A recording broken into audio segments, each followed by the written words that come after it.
नहमदुहु व नुसल्ली व नुसल्लिमु अला हबीबिहिल करीम व अला आलिहि व अस्हाबिहि अजमईन। अम्मा बअदु फ़अऊज़ु बिल्लाहि मिनश शैतानिर रजीम।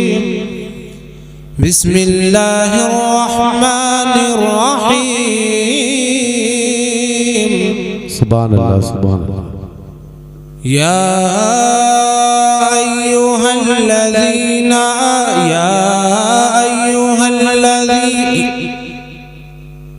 या अय्युहन्नासु इत्तक़ू रब्बकुमुल्लज़ी ख़लक़कुम मिन नफ़्सिन वाहिदा व ख़लक़ मिन्हा ज़ौजहा व बस्स मिन्हुमा रिजालन कसीरन व निसाअ।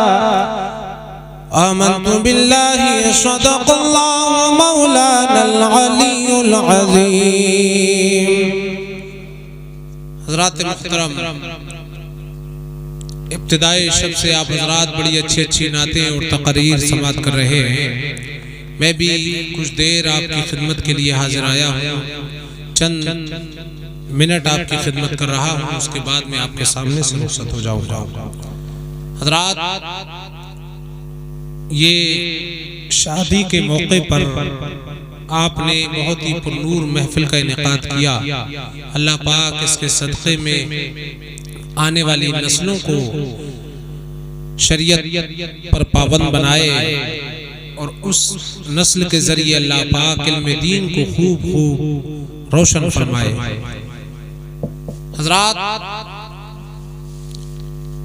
आज इंसान जो दुनिया में आया है तो वो आने के बाद उसको अपना मकसद याद रखना चाहिए कि अल्लाह पाक ने उसको दुनिया में क्यों भेजा है। बेशक अल्लाह पाक ने दुनिया में इंसानों को अपनी इबादत के लिए पैदा फरमाया और जिंदगी गुजारने के लिए फिर अल्लाह पाक ने लोगों को पैदा फरमाने के बाद मर्द और औरत को एक दूसरे का जोड़ा बनाया और उन्हीं नस्ल इंसानी में अल्लाह पाक ने एक को दूसरे का जोड़ा बनाया ताकि आने वाली नस्ल चल सके और इस्लाम फैल सके और दुनिया में ये मखलूक आगे बढ़ती रहे। फिर अल्लाह पाक ने इसके लिए दो रास्ते बनाए हैं, एक जन्नत का रास्ता है और एक दोज़ख है। अगर अच्छे काम करेगा बंदा, अल्लाह रसूल पर ईमान लाकर आमाले सालिहा में जिंदगी गुजारेगा तो उसका ठिकाना जन्नत है, और अगर इस्लाम से फिर करके वो कुफ्र करेगा तो उसका ठिकाना जहन्नम है। अल्लाह पाक इरशाद फरमाता है, या अय्युहन्नासु इत्तक़ू रब्बकुमुल्लज़ी ख़लक़कुम मिन नफ़्सिन वाहिदा। सुभान अल्लाह, सुभान अल्लाह। ए लोगों, अपने उस रब से डरो जिसने तुम्हें एक जान से पैदा फरमाया। वाह वाह वाह। ये अल्लाह पाक ने कौमे बनी आदम को खिताब करके इरशाद फरमाया कि ए लोगों, अपने रब से डरो, उस रब से डरो जिसने तुम्हें पैदा फरमाया है। सुभान अल्लाह। इस आयत मुक़द्दसा के अंदर मुसलमानों से भी खिताब फरमाया गया और काफिरों से भी खिताब फरमाया गया। मुसलमानों से तो खिताब ये फरमाया गया, ए लोगों, ए मुसलमानों, जो तुम मुझ पर ईमान लाए हो, तुम मुझसे इस तौर पर डरो कि तुम ईमान तो ले आए हो, साबित कदमी के साथ में आमाल सालिहा करते रहना। सुभान अल्लाह, सुभान अल्लाह। ये है मुसलमान का तकवा। मुसलमान का तकवा ये है कि वो आमाल सालिहा करता रहे और ईमान पर साबित कदम रहे। लेकिन काफिरों के लिए तकवा क्या है कि काफिर कुफ्र छोड़ करके इस्लाम में दाखिल हो जाए। ये काफिरों के लिए अल्लाह पाक ने फरमाया कि तुम अपने रब से डरो, और रब से डरने के बाद में रब से डरने के लिए कहने के लिए अल्लाह पाक ने किस चीज की तरफ इशारा फरमाया कि बंदा अपनी खिलकत के ऊपर देखे, बंदा ये देखे कि मैं इस दुनिया में कैसे आया हूँ, मेरा वजूद दुनिया में कैसे हो गया। जब आदमी अपने ऊपर गौर करेगा तो यकीनन वो सोचेगा कि मेरा क्रिएटर कौन है, मुझे पैदा करने वाला कौन है, मुझे जिंदगी देने वाला कौन है। जब वो देखेगा कि मैं माँ बाप के जरिए दुनिया में आया हूँ, मेरे माँ बाप को मेरे दादा के जरिए दुनिया में, मेरे बाप मेरे दादा के जरिए दुनिया में आए, दादा परदादा के जरिए दुनिया में आए, ऐसे ही अगर वो गौर करेगा तो यकीनन वो हजरत आदम अलैहिस्सलाम तक पहुंच जाएगा। और फिर वो जब कुरान में गौर करेगा तो देखेगा कि अल्लाह पाक ने सबसे पहले जो अपने प्यारे हबीब के नूर से हजरत आदम को पैदा फरमाया, यानी सारी आदमियत के बाप हजरत आदम अलैहिस्सलाम। पता ये लगा कि आदमी जब देखेगा गौर करेगा तो उसे मालूम होगा कि मैं दुनिया में ऐसे ही नहीं आया, यकीनन मुझे जरूर कोई पैदा करने वाला है। तो जब काफिर गौर करेगा तो उसके लिए इतना काफी है कि अपने वजूद पर गौर करे और कुफ्र छोड़कर इस्लाम में दाखिल हो जाए। हज़रात मोहतरम, अल्लाह पाक फरमाता है अपने उस रब से डरो जिसने तुम्हें पैदा फरमाया और जिसने तुम्हें पैदा फरमा करके दुनिया में भेज दिया। सुभान अल्लाह। अब आप देखिए फिर रब्बे कदीर फरमाता है कि फिर हमने, रब्बे कदीर फरमाता है कि उसी में से हमने एक दूसरे को जोड़ा बनाया है। सुभान अल्लाह। यानी मर्द और औरत पैदा फरमाए, फिर एक मर्द का जोड़ा दूसरी औरत के साथ फरमाया, यानी हमने मर्द और औरत को तन्हा नहीं छोड़ा है, बल्कि हमने दुनिया में उनके लिए एक दूसरे का जोड़ा बना करके भेजा है। सुभान अल्लाह। आज जो शादी की महफिल है, आपने माशाअल्लाह बहुत ही अच्छा ये सरकार की याद में और अल्लाह रसूल के जिक्र के लिए ये महफिल को सजाया। हे लोगों, आप देखें कि वो दो लोग जो मर्द और औरत अब से पहले एक दूसरे के लिए हराम थे, लेकिन प्यारी सुन्नत मुस्तफा के बाद में निकाह में मुनाकिद होने के बाद, निकाह के इनेकाद के बाद में अब ये दोनों एक दूसरे के लिए जायज हो जाएंगे। सुभान अल्लाह। अब यहाँ से नस्ल शुरू होगी, तो नस्ल जब शुरू होगी तो उसमें आपको क्या करना है? वालिदैन की जिम्मेदारी ये है कि जब वो दुनिया में इबादत ही के लिए पैदा किए गए हैं तो खुद भी इबादत करें, और जो नस्ल आने वाली है उस नस्ल को भी इबादत गुजार बनाए, उस नस्ल को भी सुन्नतों का पाबंद बनाए। और ये कैसे होगा कि जब वो बेटा या बेटी परवान चढ़ने लगेगा तो वालिदैन अपनी जिम्मेदारी को अदा करें, वालिद उस पर नजर रखें और उसकी तालीम का इंतजाम करें। वालिदा अपनी गोद ही से अपने उस बेटे बेटी को तालीम याफ्ता बनाए। सुभान अल्लाह। जब इस तरीके से हमारा मुआशरा आगे बढ़ेगा तो यकीनन हमारा मुआशरा तालीम याफ्ता होगा, और जब तालीम याफ्ता होगा तो दुनिया में जो आज हम जगह जगह रुस्वा हो रहे हैं, आज मुसलमान परेशानियों का शिकार हो रहे हैं, ये कमी ये है कि वो इल्म से भी दूर है, अमल से भी दूर है। जब कौम हमारी इल्म और अमल की पाबंद हो जाएगी तो दुनिया भी कामयाब हो जाएगी, आखिरत भी संवर जाएगी। इसलिए बच्चों को तालीम याफ्ता बनाइए। हज़रात मोहतरम, फिर अल्लाह पाक फरमाता है कि हमने जोड़ा बनाया है एक दूसरे को।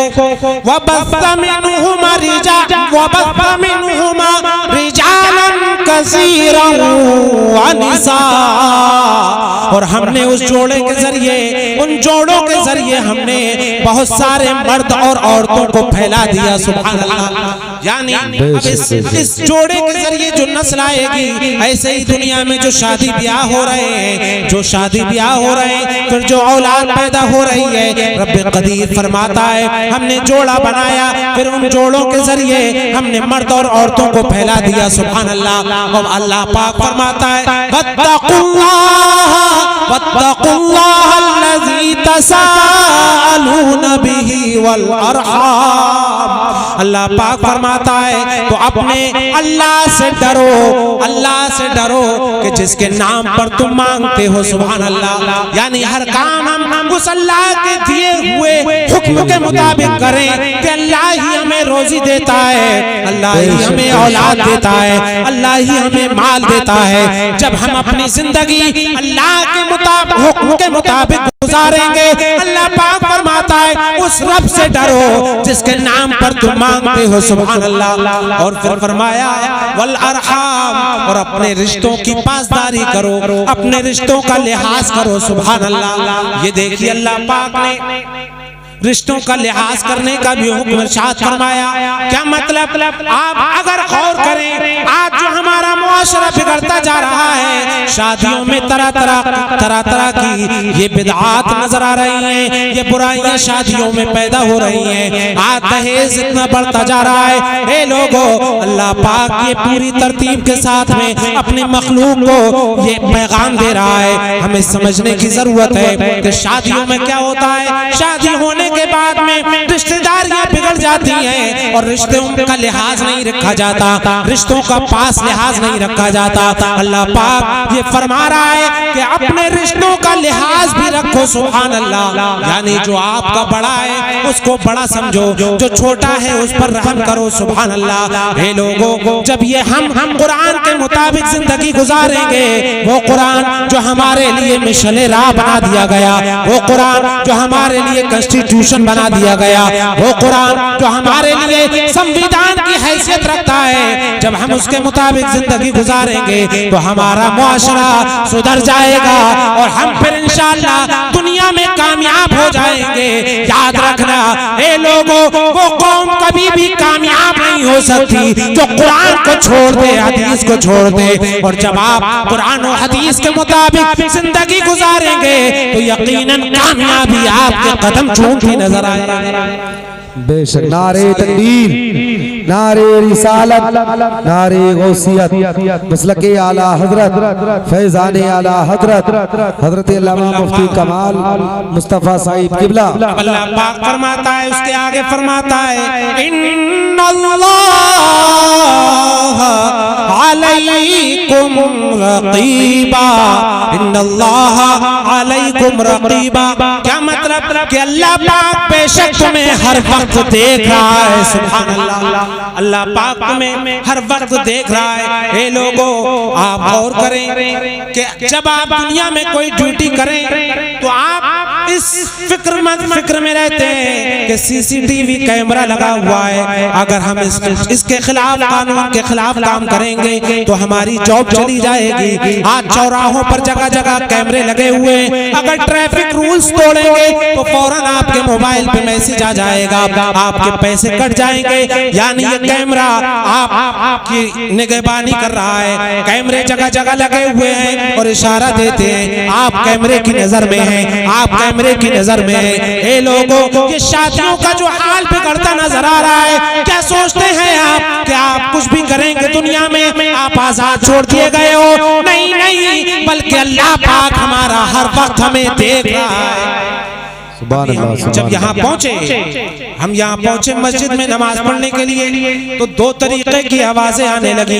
एक आवाज तो पहले जलसे की आ रही थी जिसमें अल्लाह और रसूल का जिक्र हो रहा था, लेकिन अचानक आवाजें आतिशबाजी की आने लगी और आपने सुना होगा कि वहां से ढोल वहां से जो है वो आतिशबाजी होने लगी और वहां पटाखे फूट रहे थे। ये लोगों, आप ही के गाँव के अंदर एक तरफ आतिशबाजी की आवाज आ रही है, दूसरी तरफ जलसे की आवाज आ रही है। आपने कितना अच्छा किया कि इस घर में शादी के प्रोग्राम में आपने अल्लाह और रसूल का जिक्र किया, लेकिन वो लोग जिन्होंने अपनी शादी में आतिशबाजी की, क्या वो सोच रहे हैं कि क्या उन्हें खुदा नहीं देख रहा है?